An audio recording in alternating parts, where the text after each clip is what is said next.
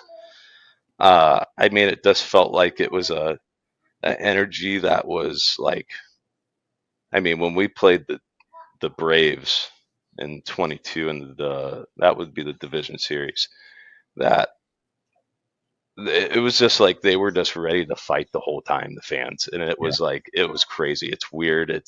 I don't know how to explain it, but it was just like they were on it from the first inning until the game was over. And you know, I would say every fan base is like that, from the first inning to the ninth inning, but it was just something different that it was like they just poured everything they had into whenever we were on offense, they were on defense, they were on offense cheering against them. We're on defense. Every play we make is the best thing ever, right? Like you feed off that. And I'm not saying that this is no offense to any other fan base, like I said, because I played in some amazing postseason games, and you know, every environment is different, but uh, I would say that something just was a little different there in the Philly atmosphere, but everyone's so dang close, man. It's I don't know. I mean, you're talking about three really good freaking franchise fan bases that are crazy. It's pretty cool. We went with the safe answer, I guess. Environment aside, you're a great case study. Just being a part of so many postseason teams, winning a World Series. I guess from like a team standpoint, what are the separators that you've noticed from your experience that put teams over that hump? Great question. I mean, I've been very lucky to only miss a postseason one time. Wow. So it's I, I don't know, right? Like I've been on teams that I felt like are super close. Like Chicago, super close. Brotherhood. I walk into Boston, get traded from Washington, and I got greeted, welcomed right away, and felt like they brought me right into it. And it just felt like I didn't miss a beat with those guys who already have been grinding for half a season. Um, get over to here in Philly, and that's what it felt like from day one. Is that this everyone was so close, right? And don't get me wrong, everyone runs through different things throughout a course of a season, right? That it's not always going to be peaches and roses. It's not like everything's great all the time, but you know the that's what makes it even more of a team, right? Is when you do run through that little rut and you find a way to you know bring it in even closer, gel more whenever things are hitting the fan, that you can bring it in more together and kind of dive yourself more into your team. I feel like that's such a big separator besides everyone kind of pointing the finger, why this, why that, this is why we're going bad. Besides everyone just coming in more together and getting their head through it, and next thing you know, you come out on the other side better for it. Might just be you. You might be the X factor. No, I fool everyone. I just find a way on a good team every time. It's half the battle. So we got a little MLB history right now in this discussion, and I don't mean to make it awkward at all. Might need to break the ice, but Kyle Schwarber was the first person in MLB history to get his first hit of the season in the World Series. That World Series was in 2016, and the hit came off the man sitting to my right here. Sure did. I would love to hear what was going through your head, Kyle, coming in first time of the season or since April into the World Series, and you got to face Klubs over here. Yeah, it's funny because I don't even think Kluber knows this. So, uh, obviously, blowout, knee blows out, whatever, and go throughout the course of the year, clubs are, they're playing outrageous. And so go to the doctor when we're in the championship series, and doc's like, yeah, knee looks great. Looks like that you can have a chance to try to come back, right? I'm like, oh, sick, awesome, right? Like, let's do this. So, they put me in the fall league, and you know, I'm going getting a bat, and it's funny because the Cleveland staff was a part of the Cubs fall league team too. So, I'm down there getting ready. We got some of the Cleveland guys. I got a Cleveland guy throwing me BP in a fall league game, and uh, you know, I felt like my at bats were absolute crap. It was not very. I felt somewhat comfortable. Then I wouldn't feel comfortable. I'm trying to track pitches on a machine for hours, just trying to get my eye back, trying to turn it all the way up the whatever velocity I can. So play the last game. Got a text on my phone from Theo. He goes, "Hey man, you're on the roster. Don't tell anyone. We got a plane waiting for you. And this is the day of the workout for before game one, and I'm in Arizona. Just got done playing the game. So I'm like, oh man, I got to call my family. Got to do this. I'm all excited. Get on the plane. So I'm sitting there thinking, I go, holy shit, I'm facing Corey Kluber, and I'm like 0 for 5 with 5 punch outs off this guy. I'm like, this is not good. Like, man, I don't even feel that great. So I'm like, I'm sitting there, I'm like, all the scenarios are running through my head. I'm like, well, I could have a really good first at bat, but if I feel like I'm just absolutely dominated, what am I going to do? Am I going to fake a knee injury? Like my knee hurts too bad, guys. Like I have no clue what I'm going to do. And I mean, all I'm thinking about is this. I only faced Klubs, I think, 3 times in the regular season, or 2 times in the regular season, 2015, or yeah, I think it was 15, and then a couple times in spring training, and it was just not good, like punch outs all the time. And I was like, oh man, like this could not be good. So then, and I always tell everyone, they go, who was your least favorite guy to face? And I go, I don't care about the World Series. I got Corey Kluber by far packed my lunch. There we go. And so it's funny, going in the first at bat, I get 3-2 and punched me out on a run backer, a little hip shot too. And I go run up the steps because I'm DHing, and I go to the video room and watch the at bat over. And I'm like, man, like I felt like that was actually good at bat, and I felt like I was on that pitch. And you go to the side angle, kind of slow it down frame by frame, and I was under it. I was on time. I was just under it. So I come running back down, and one of the coaches is like, what'd you see? I go, if he throws me that pitch one more time, I'm going to whack it. And and first pitch, next bat, throws me another front hip too, and got jammed just a little bit, but was able to hit it off the wall. And I'm all in my head. I was like, get up. And I go, and it hits the wall. I go, oh my God, I got to run hard. No, I got to go. I got a freaking trailer hitch attached onto me. I'm like, safe. I'm like, oh, thank goodness. But, it just kind of took the weight off, right? Like knowing that, okay, I got one of the best pitchers in the game. And if I feel like I could get 3-2, have a good at bat, and then obviously make an adjustment, I feel like that I'm going to be all right. I'm curious to know what the adrenaline spike was like going from the fall league to the World Series, or was it too fast, too whirlwind to even process? The difference. You're just there was a massive difference. Yeah. Oh, huge difference. I think that's the biggest thing that I took away from was like, when you play in the big leagues, and especially you play in the postseason, right? That there's an adrenaline, there's a whole different feeling to when you're playing games that matter so much, to when you're just trying to get your work in and trying to feel comfortable. Yeah. It's kind of like the spring training thing, right? Like, it's like, I know in spring training I stink all the time, and it's like, I know as soon as we get the opening day, that adrenaline, that whatever is just it's gonna kick in, and then it's like everything comes running back to your body, and it's gonna be second nature.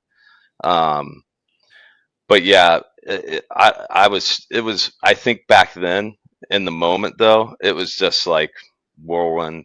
I had no clue what I was doing. I was just out there trying to survive and trying to help any way that I could, and uh, you know, it just worked out somehow. In that regard, it might have been a good thing that you got 24 hours notice or whatever it was to kind of flip the switch and get ready instead of having 3-4 days to sit there and think about it. Oh yeah, yeah. I mean, it was nice where so they put me in the fall league. I was there playing games, whatever. So I think they beat LA in game 6. And so it was like game 6 was like my first fall league game, or maybe, and so I'm literally sitting on the bench with an iPad watching the game. Like, they're trying to like get me to lock in on my at bats and stuff. I'm like, leave me alone. I'm sitting here watching this, and I remember them turning the double play, the clinch to go to the clinch to pennant, and now going to the World Series, and I'm jumping up and down, and it's like the 4th inning of a fall league game, and so we finish up, and then next thing I walk into the training room, and they got bottles of champagne, and we're popping bottles in the we got like 4 bottles of champagne, so we're all spraying each other like we're there, right? But and then it was nice to just like feel like I was able to kind of like, I was in my mind, I'm like, I'm playing to get on a roster, right? So I was just trying to do everything I could just to get on the roster, and for it to work out that it was literally the day before the World Series. I think that definitely helps out because, like you said, like, I'm just not sitting there thinking about, am I going to make it? Am I not? Or, what's Kluber got for me or whatever it is. It was just like, hey, you're on it. Bang. Here you go. You're in the World Series. Next day, we're playing a game. We're playing game 1. And I feel like that helped out tremendously. Aside from your what sounds to be, some sort of nightmares about Klubs as you're flying out for the World Series, did you guys feel any added pressure just given the the drought there in Chicago? Man, I think the things that I take away most from there, right, is one, the group was so good. We obviously had a great roster. We had a lot of great people, and I think the veteran leadership there that we had on that team was second to none.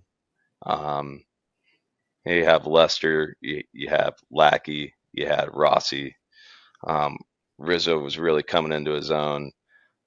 Jason Hayward, just all time, person in the game that was, he very stoic, and when he spoke, everyone listened. Dexter Fowler, Ben Zobrist, right? You could keep naming names on that team that was veteran leadership that all of us young guys just kind of leaned on. And it was funny. We go down 3-1 in the series, and when I mean like zero panic, it was, I don't know if it was just like we're trying to fake it to make it, right? Because, we all know it was at stake. It's 108 years versus the second longest drought in MLB history. Um, you know, we were just so confident. It was like, all right, we got John Lester for, game game 5. Got the ERA leader. We got the Cy Young from last year pitching in game 6, and we have the ERA leader for game 7, and anything can happen in a game 7. Yep. So, you start with John, who's one of the best big game pitchers in all of baseball, that that he's just going to keep you in the game. And, things weren't going our way. And then, it felt like Chris hits that home run off hits the home run off Bauer, and then it was just like it kind of flipped the script there. And it And takes those little things to totally flip the momentum in the postseason. that's what it was. It felt like that was it, right? Because we were playing at home, and I think everyone was kind of expecting the game where Tomlin and Kyle pitched, so that would have been Game 3. Wind's howling out at Wrigley Field. We got two guys that really don't throw plus velo, and everyone's kind of expecting. Someone's trying to, everyone's expecting the ball to be flying out of the ballpark. And what was it? Finished 2-1. I think it was 2-1, 3-1, something. It was close. Yeah, 3-1, something like that, right? Like it was not a high scoring game, and there was not a lot of action going on, and kind of like shocked everyone. And then we go into the next game, and you start that game, and we actually lose the game Coco crisp.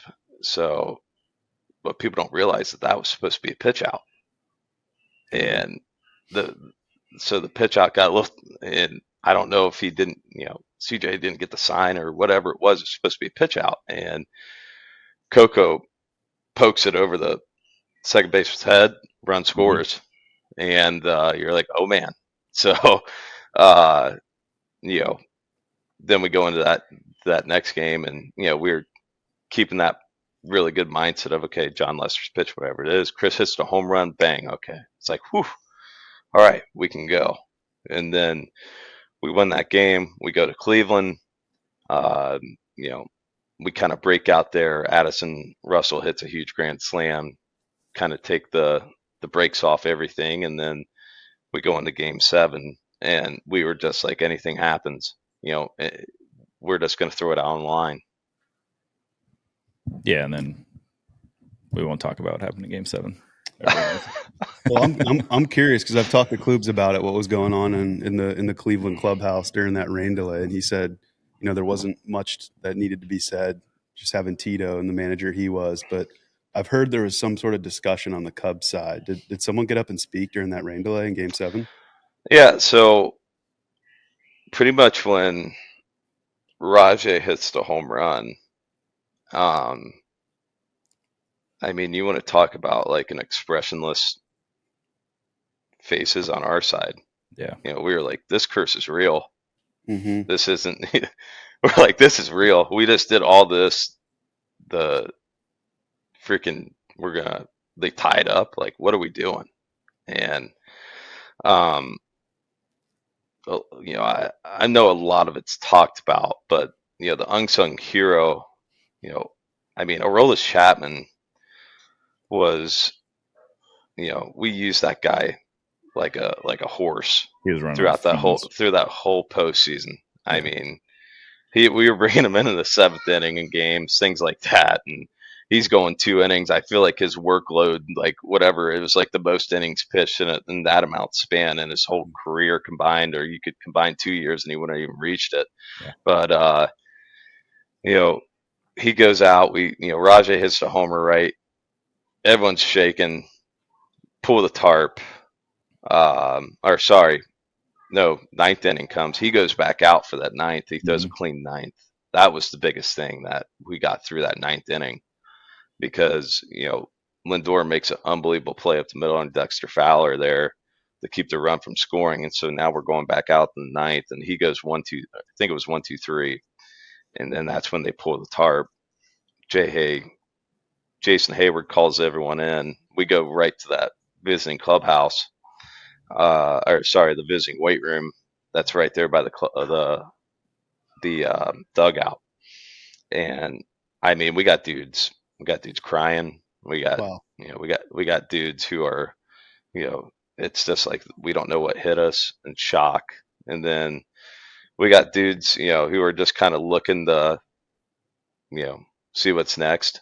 And that's why I credit Jason Hayward with a lot, right? He just comes into Chicago that year, signs a really big deal in Chicago, and he doesn't have the year that he's wanting to, and to start his career off in Chicago in 16. And like I said, when he's guy who speaks, everyone listens, and he gets that room together, and getting goosebumps already, and just like gets everyone in check. I mean, hey, like it is what it is. Like this is what we got in front of us. It's a tie game. What are we going to do about it? What can we do about Rajay hitting a home run? What can we do about you know feeling like that we were going to win the damn game in 9 innings? We nothing you can do because we got 0-0 game. First one to score is going to win. So what are we going to do about it? And then it was like as soon as he got done speaking, that whole room just like it was like laser, Terminator eyes just turned on, right? It was razor focused, and you know, as soon as he got done, I was like, I'm gonna hit a freaking home run right here. That's all I was like. I'm gonna freaking kill this thing. I don't care where it's pitched. It's coming off my bat and it's going over the dang fence. And lucky, I sneak it right past Kipnis. But another unsung play of the game. I get pinch run for. Albert Almora comes in, pinch runs for me. Chris Bryant, next hitter, bang. Like if that's me running, I know me at that point where I would have been probably past second base or right at second base when Chris hits that ball and it's at the track. Mm-hmm. Albert sees it and he's kind of halfway. He sees that Rajay's starting to get camped. He runs his butt all the way back to first base, tags up, gets to second base. That was kind of the game changer right there. Now Rizzo gets intentionally walked, got a really good contact hitter in Ben Zobrist that comes up and, was able to stick it out there, right, and get it past Ramirez, get the run to score, and then Miguel Montero, coming in and got the next big hit there, get two. Then the rest was over. But everyone was still nervous there when Mike Martinez is stepping up there in the 10th inning. We're like, this guy's going to walk us off. He's going to pinch hit, walk us off right here, because luckily that Mike was able to keep executing his curveballs, and Chris slips, and we're like, oh God, it's going over Riz's head, and Riz catches it right, and it is what it is from there. But yeah, it's just like in those games, and I'm sure you've had it too. In a lot of big postseason games, there's just so many different things that happen throughout those course of games, and it's always going to stick with you. And I think that's kind of the thing where for me, it's like I got literally all that in a span of freaking 7 games that it just sticks with you throughout your whole career.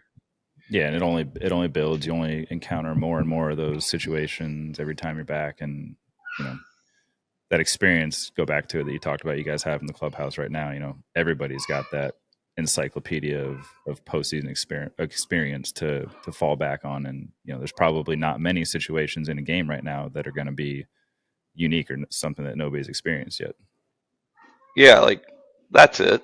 It's where I feel like it's just the more that you play, right, and the more that you're able to be in those situations, the less that you can be shocked. And I feel like the less that you can be shocked by things is just gonna be better for everyone moving forward. Because sometimes when your back is pinned against the wall, right, you feel that, you kind of feel you feel like that room's just, that window or whatever it is, just getting tighter on you, versus, you've been there, done it, that you can come out on the other side. You keep those external pressures out, and you're able to keep that big picture focus. Right, for sure. It's so cool hearing those behind the scenes stories though of guys like Hayward, bringing the boys together. And then you see post conversation when Zobrist gets that hit, Rizzo's on third base with his hands on his head, and then gets back in the dugout and he's hugging Ross. What is that flip of emotions like? And what did that feel like to see Bryant throw that ball to Rizzo and get the final out and finally break the curse? Yeah, it was man. I think it was kind of a weight, right? Because you go back to 15, we knew that we had a good team. It was kind of like we were the upcoming team, whatever. And next thing you know, we found ourselves in a championship series, and we get swept by the Mets. But we walk into spring training that next year thinking that our crap doesn't stink, and that we know that we got a team that can get there and that we can do it. And then it was like kind of that like cliche thing, right? 100 and it wasn't 107 or 109. 108 just kind of rolled off your tongue really good, and like that's what you hung on to. Everyone was kind of hanging on to that throughout kind of that whole year, going into the postseason. 108 years, 108 years, 108 years. That's all that was being said, and you just held on to that. And obviously, the rain delay speech was fantastic. You get the, you can even go back into the division series. Such a big game for us was Game 4, where we went in San Francisco because we did not want to go back to Wrigley Field for Game 5, where we had Johnny Cueto and Madison Bumgarner going to be, following each other back to back. Who they already pitched 2 great games against us. We walk out of Game 4 with a win. There was just so many different things that piled up throughout that series, and you get a lot in the series that happens, and then you get to that final out. It was just like a whole just exhale, like it's happened, it's done, it's over with. And then you get back to Chicago. I mean, the whole city was, still awake when we got back, and it was ready to rock and roll. And you have I think it was like the 7th largest gathering in the world for the parade, and you just don't forget those things. And it was like, for us as a group then, it was like, and everyone's made such a big story about it, and that maybe not as much now, but the last couple of years, it's like, why didn't that team do more? And I think the best answer is saying that we were just as hungry in 2015 as we were in 2016, in 2017 than we were in 2016, and so on and so on. It's just hard to win in the postseason. It's so hard. People forget how difficult it is, right? Like it's not a why didn't they do more? I feel like that devalues what you guys were able to accomplish when you say why didn't they do more. Yeah, like that's the biggest thing. It's like the way that I look at it is like, I don't look at it in that terms. I look at the things that we were able to do and how much excitement and how much, how many important games we played versus how many non-important games were played throughout of a course of, 20 years or whatever it was. So, for sure. We played so many important games, and we all have that same focus. And it's just like here, right, in Philly, where we feel like we have a team that is definitely able to accomplish a World Series. It's just us going out there and being able to do it and getting to it. The way that I try to, like, I always say, it's like, guys, I've been in pretty much 10 postseasons, and I've only been to 2 World Series out of 10 postseasons. I've been on some really damn good teams, and it's not an excuse to saying that it's hard. It's just the reality of it. It's hard. It's hard to go out there, and it's hard because, say you just don't have, say someone just doesn't, your starting pitcher doesn't have their game that day, or say that, some of your offensive players are going through it at one point, or what, you just get the unluckiest things that ever happen to you in a course of a game, where you could be just hitting the rockets all over the place. You're just finding outs, and it's just the nature of the game. But it still stings. It doesn't. Hey, buddy, it doesn't. Daddy's talking. Hold on, I'll be right. I'll play with you here in a little bit. But like, that's the thing that people don't get. It still stings just as much as the year before when you lose. Like, it doesn't feel good because you have that. Hey, buddy, go to mommy, please. Hey, go to this. Oh, there we go. Special Say guest. hi, Asher. Yeah. Can you say hi? He's like, Oh, buddy. wait, what's going on? Who are these guys? Hey, go get mommy. Go get mommy. Schwarbs, we'll get off the World Series talk so we don't we don't rile CK up too much, but we want to get your take on the league as it stands, all the changes. Obviously you're a veteran guy now. This just onslaught of youth arms thrown way harder. You turning into a leadoff hitter at points in your career, just kind of where the game's at as opposed to when you came in and some of the adjustments that you've had to make. Yeah, I mean, so many things have changed through just my time. Where quickly too, right? Like it's not like it's like things have changed very quickly. Yes, it's not like heck, I'm going on to I'm gonna get my 10 years this year. So heck, like 10 years of service, like you feel like things this quick shouldn't change this quickly, but it has. Where obviously the rules, there's a clock on the game now. There's I don't think the bases are that big of a deal. I think the how many times a guy can freaking pick off, or 3 batter minimums, how many times a guy can take a mound visit, pitch calm, that's a big pet peeve. It's like, but I understand why, on a pitch calm, but I'm like, how can this stupid device not work when right. we're in some of the biggest moments of the game, and it's like you're just stalling. But I think just in general, the way pitching is now, the way that some teams operate, right? Like it's interesting. It's different and it's crazy. But I think for like me, it's like I just have to I have to keep finding a way to adjust, right? It's because it's just who we are as baseball players. We have to find a way to keep adjusting to whatever's thrown at us. And yeah, I mean, talk about feeling like I know that I'm going to bring it up, but like we played in one of the best postseason games or postseason series I think ever to be played. It wasn't like it was a homer fest. It wasn't like it was a non-competitive games throughout the whole thing, right? Like I felt like that was like a very complete series that we played in. Yeah. And there was no rushing the beauty of it. And sometimes now you just feel like when you get into that biggest spot of the game, and besides taking everyone's time to make sure that everyone's on the same page, it's kind of gone now. But I think that's everything's just got to be run through pregame or run through on the bench between innings or whatever it is. And if you do get that big spot, hopefully you got enough mound visits to get to go take your mound visit, right? Yeah, no doubt. It is. I mean, those things I agree with you. I think there's a certain things to me that it makes for a better product, and then there's certain things to me that it somewhat takes away from the beauty of baseball.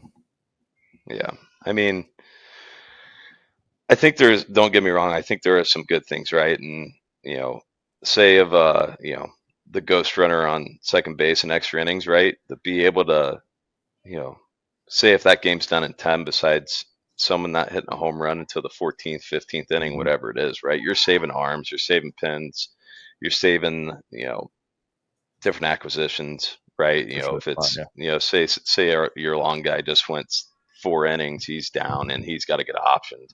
Yep. But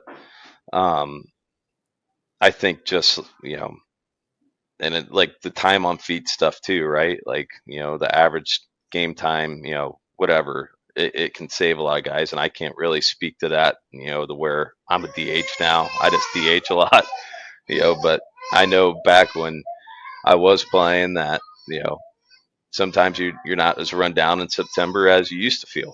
But, I think a lot of it, more of what we talk about, kind of like what can irritate you, is when it's either in the most important times of the game or when it comes in when the games matter most in the postseason. Yeah, I agree. Are you a tinkerer during the season? Have you messed around with a torpedo bat yet? Haven't messed around with the torpedo bat. Not much of a. I mean, it's what you'd think a tinkerer is. I mean, I believe hitting's a feel. Mhm. Like you know when you have it, you know when you don't, Yeah. and I wouldn't say that I'm much of a, I like to watch video. I love to watch video. I like to see you know, what I was feeling and try to put that to my eyes. And, say if I'm going bad, then we can take the video and then see if my eyes can recognize what it is that might not feel good.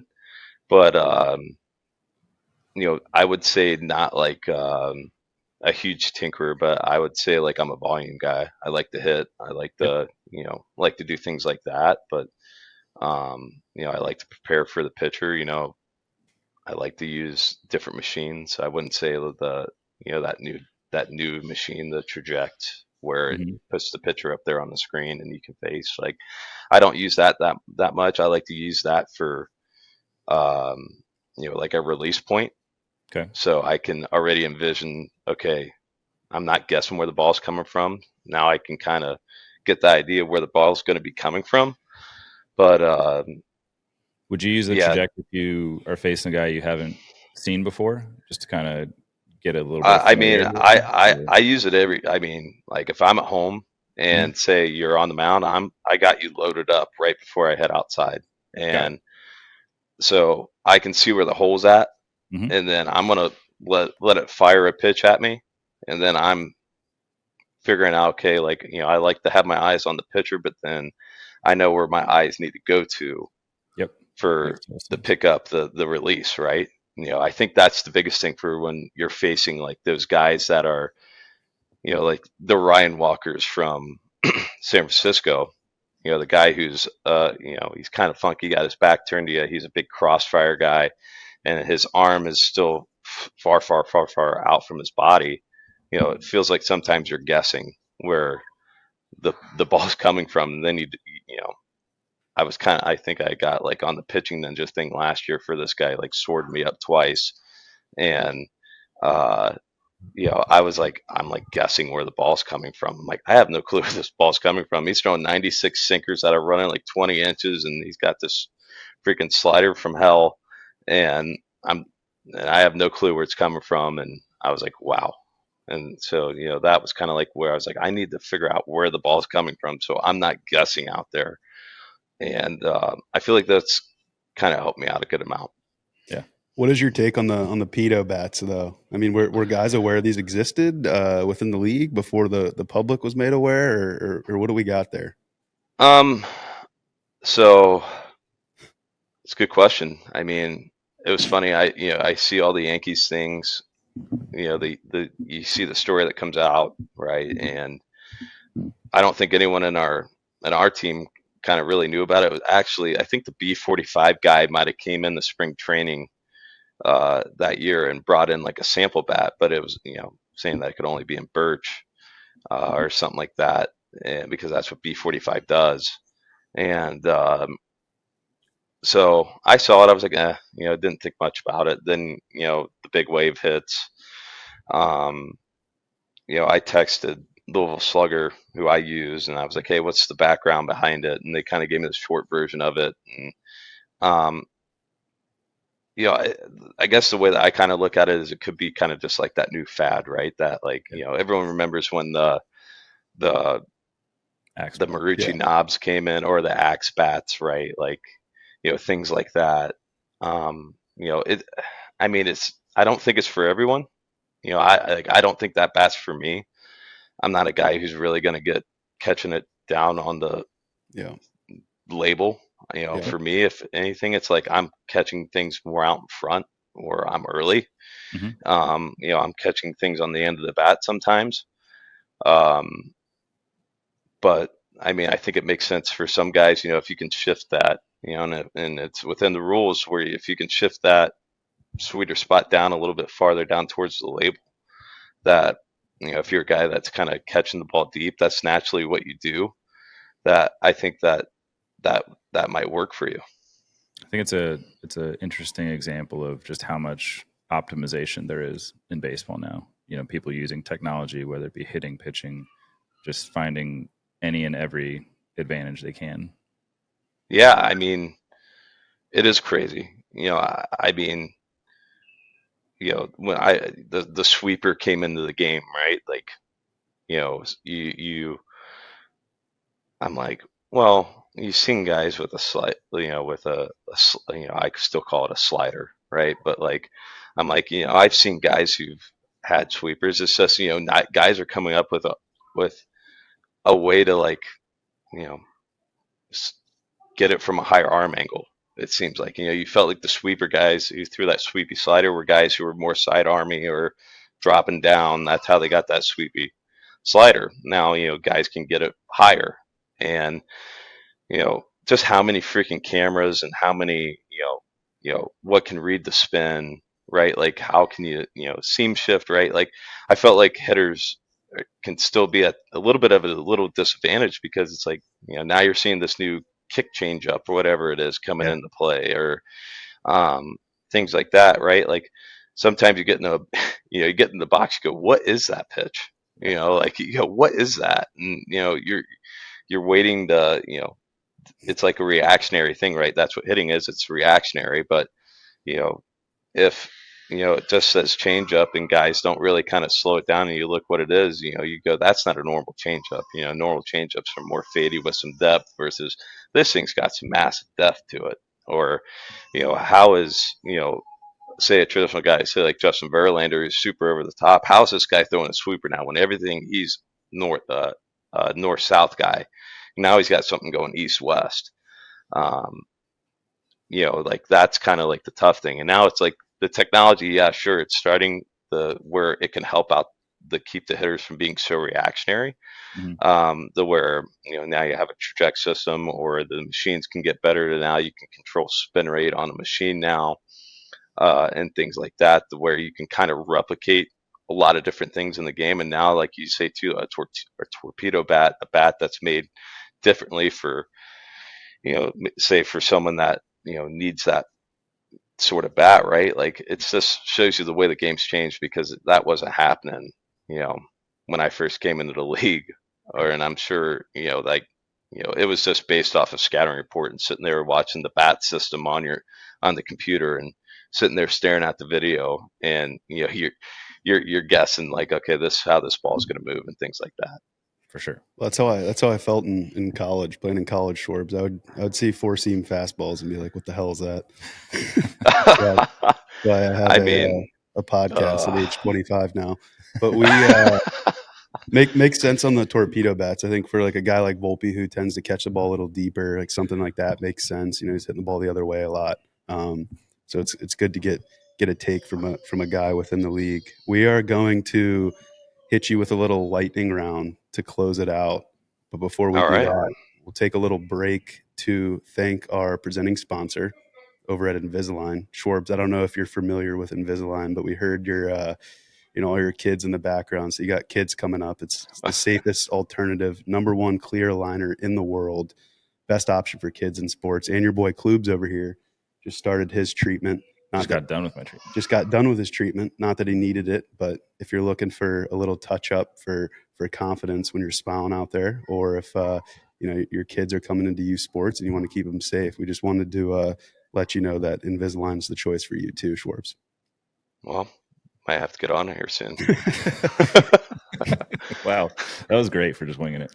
All right, we'll hit you with a lightning round. We'll ask you each like 3 or 4, just quicker questions before we wrap it up. I'll kick it off. It seems like your hidden hobby. You got a very large headset on right now, so I can tell you're a gamer. But what do you got on your boy Bryce Harper taking to the TikTok grind? Are you a fan of these TikToks? Get ready. I don't follow. I don't have TikTok. But it's funny. To see, he's kind of bought all into it. I saw it on the Twitter sphere, right? I see the first copy. I'm like, all right, can you apply this to us now, please? Like, make me a nice coffee, please, one day, right? Like, just don't make it for yourself. How about for us one time? Yeah, no doubt. Is that? I mean, are guys giving him shit in the clubhouse, or are we just? Are we I all mean, right? I think it's just all right now. It was funny at first, right? We were all laughing, and then it was good time, and he's still doing it. He's killing it, and he's got himself actually pretty big following. I'm Hey, sure. bud. Hey, dude. Hi. Yeah, I know. I'm sorry. One more time, then you can go bye bye. One more time. There you go. Off you go. All right. What's your Yeah. favorite big league ballpark to hit in? For favorite big league park to hit in? Yeah. Man, there's quite a few of them. I bet you probably know your worst. You probably know your least favorite quicker. I know my least favorite. It's St. Louis by Okay. 100%. St. Louis is not very kind to me. Just don't see it well. But I mean, I just feel like I've hit balls there that just you're like that should be over the fence by 10 rows, and it's not making the track. I'm like, I mean, I got like 10 of them like that. I'm like, oh man. And then it just domes you up. And then you look out there and you're like, where are my hits at? Right. Like, Yeah. and then especially when the Great Wall used to be out there in short right field where you had the shortstop playing second and then the second base was playing short right field. And then the first baseman's on the line. You're like, where am I going to hit this ball? No doubt. But, I would say probably, I mean, I'm from Cincinnati. I love Great American. Okay. Great American Small Park. We always joke about it. Don't leave Cincinnati without a homer. Mm. I think, I mean, Cleveland is a pretty good place to hit at, good batter's eye.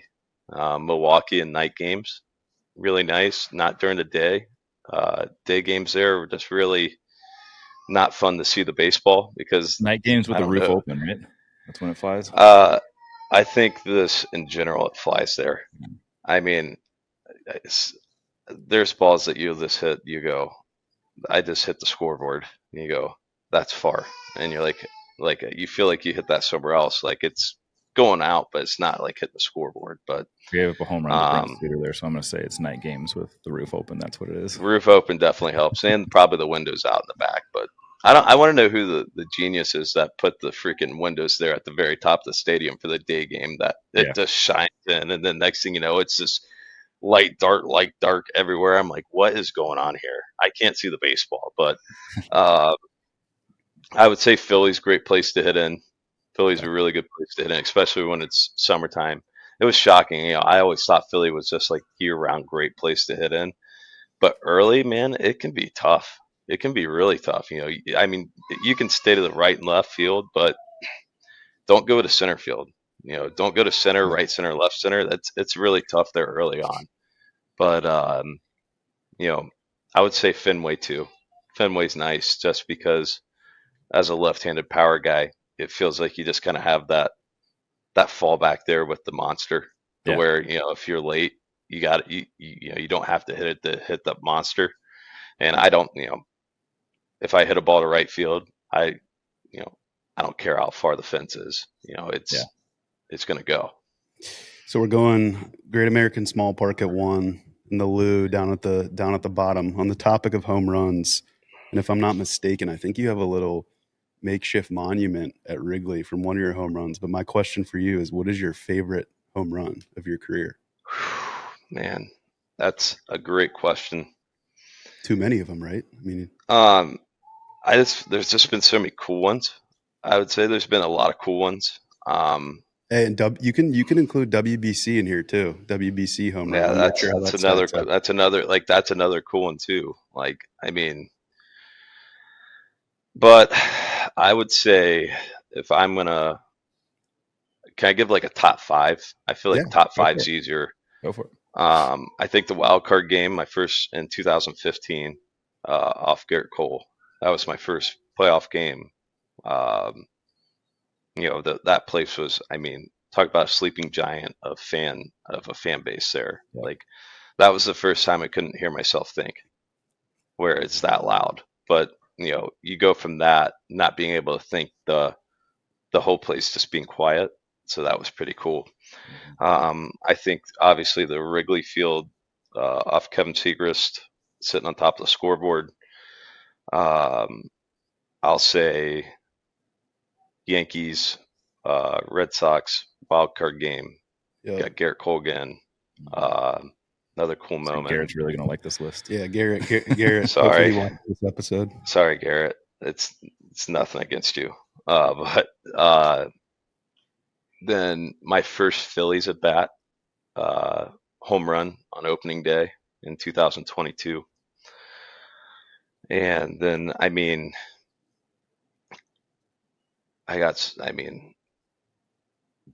the Darvish one, not in the World Baseball Classic, but in the championship series when I went the second deck up there in Petco. That was, that one was pretty cool. That one's 6 out. Sounds like you're prepped for this question. Came ready. People have asked. Yeah. Been asked before, and it's like, I don't know. Like, I've played in so many cool freaking games and like historic franchises, right? Like, I don't know. It's, you just got so many cool memories from all these different places, and it's hard to say this is my best one, right? Like, I felt like if I played for like Miami, and I'd just be like, yeah, this is number one. But like, I've been in Chicago, got a cup of coffee in Boston, and now here in Philly, right? Like, there's a lot of really cool homers. And then I think the other one too, it's not even cool, but like when I was in Washington, it wasn't one home run, it was just a span of homers in a short amount of time. Mm-hmm. That was unbelievable. I don't even know what happened. It was like I felt like I was stepping up the plate and the ball was already going out. It was weird. When you got it, you got one it. More each.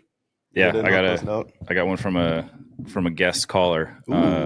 Kevin Pawlecki wants to know how you managed to take Dancing on My Own from Boston. Oh my God, dude! I knew he'd call in, but is that what happened? The song came. So the song was in Boston originally, right? And I loved it. I bought in 100%. Song was great. And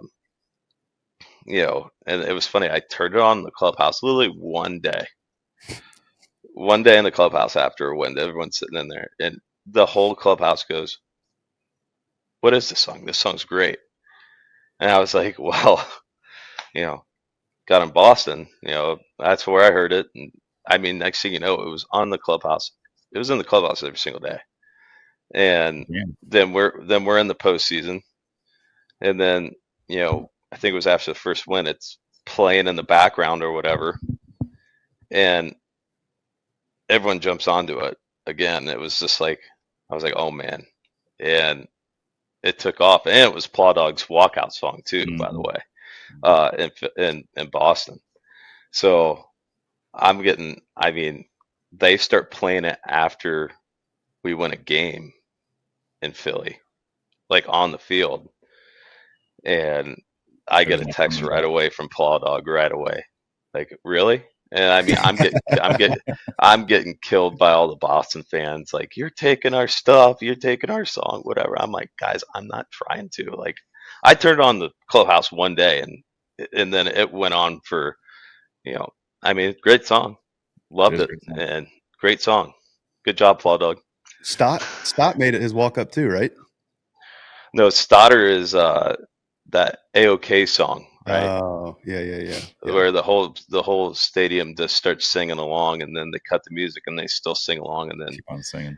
And then he hits a really cool grand slam in a wild card game, and that's a pretty cool video to watch if you guys haven't seen that one, where it's like they cut out the commentators, and it's just like the stadium, and it's this walk up, and then they cut it off, and everyone's still singing it.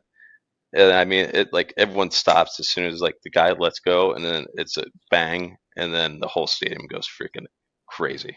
Yeah, that poor pitcher was my college teammate, Andrew Nardi. Nardi. I think he would put it up there, top 5 coolest moments too.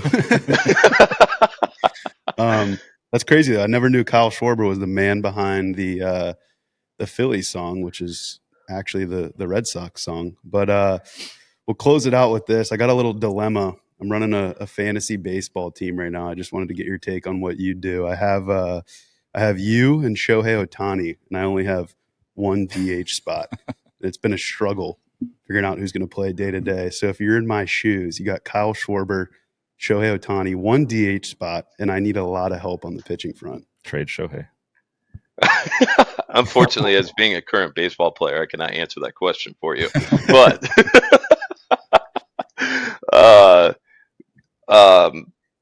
let's just say Shohei Ohtani is. I don't know how he does it. That's pretty freakish what he does. Like, I mean, the way the guy can, absolutely hit some nukes, but still, like, I'm looking forward to the day that he gets back on the mound, and if he's going to do it and what they're going to do with him, if they're going to keep him as a starter, if they put him in the pen. But I mean, talk about another cool moment, right? I know I'm not answering your question, but it's like the World Baseball Classic when it's Trout and Ohtani going off on it, facing off on each other.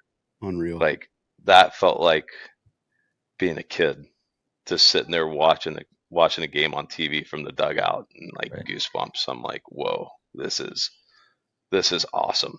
I'm like, this is so cool. You got the up and coming best player in the game versus a generational best player in the game, and they're going to battle on each other. It was pretty cool to see.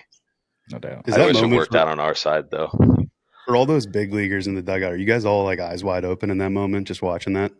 I know I was. I don't think you're trying to be rah. Come on, Trouty, here we go. But you're just sitting there watching, like, in awe, right? Like, you're like, wow, this is a moment that you might not get again, and this is for, it's our Olympics, right? And you're just sitting there watching two of the best go at it, and it's like I don't know I guess it would be like Pedro and say Griffey going at it, right? Or whatever pitcher and whatever best player of the time that you want to say that is going at it. It would be it was just such a cool moment.